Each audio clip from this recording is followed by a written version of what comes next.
रेडका police line में सभी शस्त्रों का वैदिक मंत्रोच्चार के साथ विधिवत शस्त्र पूजन किया गया है। रेडका पुलिस लाइन बुरहानपुर में विजयदशमी दशहरा पर्व पर शस्त्र पूजन समारोह संपन्न हुआ।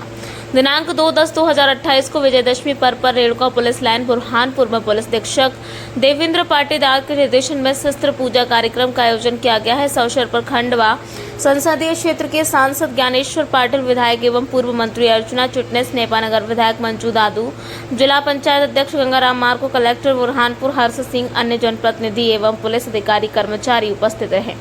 रेणुका पुलिस लाइन में सभी शस्त्रों का वैदिक मंत्रोच्चार के साथ विधिवत शस्त्र पूजन किया गया, हर्ष फायर किया गया। सभी ने एक दूसरे को दशहरे की शुभकामनाएं प्रेषित की। पुलिस अधीक्षक देवेंद्र पाटीदार एवं अन्य पुलिस अधिकारियों के द्वारा शस्त्र पूजन के पश्चात वाहनों का विधिवत पूजन किया गया है।